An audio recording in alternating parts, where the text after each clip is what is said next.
And just to remind you from the previous lecture about licensing of drugs, which is not called a product license anymore, it's called the marketing authorization. And remember about the legal categories of drugs. Just remind yourself, discuss and see if you can remember in terms of what off-license and off-label means as well. The difference between the two, because that can be very confusing.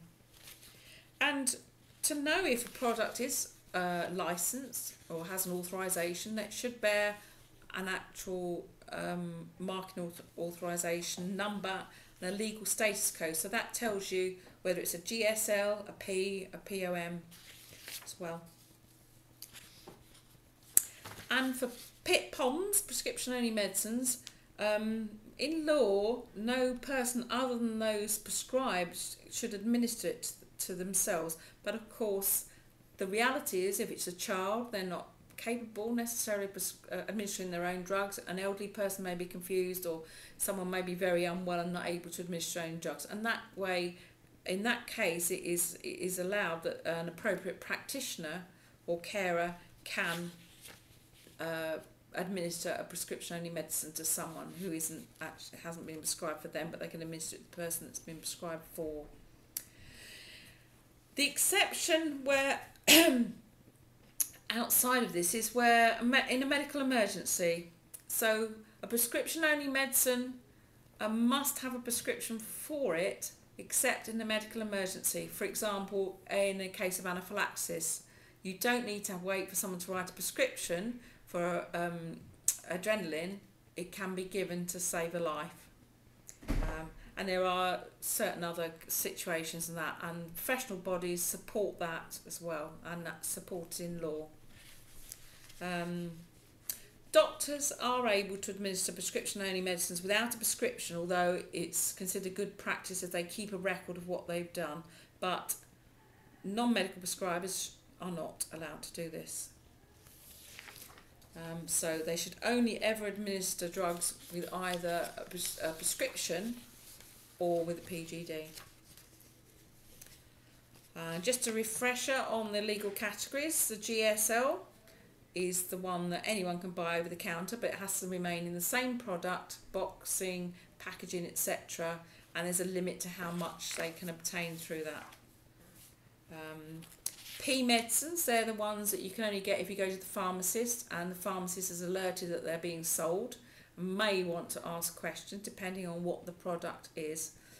Something to watch out for when you're queuing for a prescription to be dispensed, or you're actually working behind the scenes in a pharmacist observing what goes on. Just try and take more of an interest in what's actually happening. Talk to your pharmacists if you've got pharmacist colleagues in your group.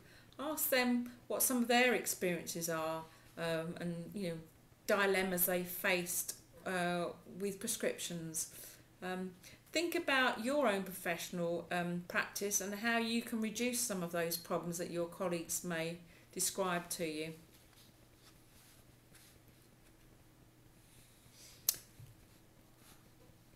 The P medicine category, this is the one we're talking about where the pharmacist has to supervise the sale, is the legislation's likely to change in 2012, so that's something to be on the alert for. So we're not sure what those changes may be, but there is word that the legislation may change.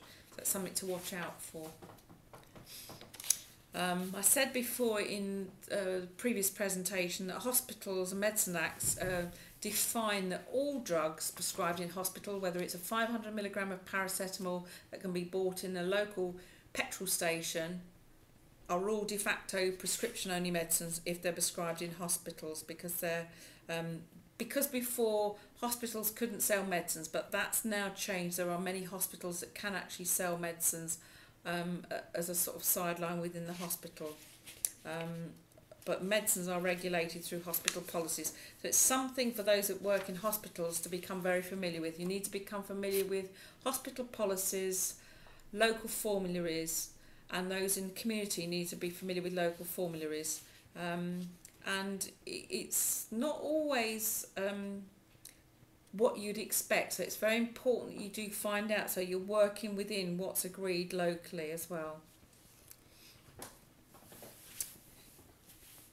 So just an exercise, get hold of your BNS. We talked about cautionary labels before. So label 30, this is do not take with any other paracetamol product. So if you've written that on your prescription for a paracetamol prescription, you know very clearly that your patient has been alerted as best you can in what's reasonable. You've taken reasonable action to reduce the risk of them actually going off and buying other paracetamol containing products in addition to what you've prescribed.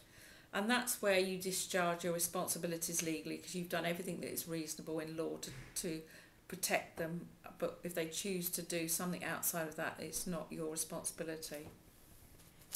But it's good to have a little look through the labels and make yourself familiar with what's available. The cautionary labels, as we've briefly mentioned before, they can give you that added extra information to give you the security of knowing that the patient's been given more details about how to take the drugs, any cautions, what not to take them with, take them before food, with food, after food, so on and so forth. You've added that information because it can be typed out on the label on the box or the bottle. If you don't want to use a cautionary label for some particular reason, which may be something very unique in your area of practice, that you know that normally the pharmacist would put this particular label on, and you don't want them to, you need to put NCL in the corner of your prescription, but you must specify what alternative wording you want on the cautionary label. Okay.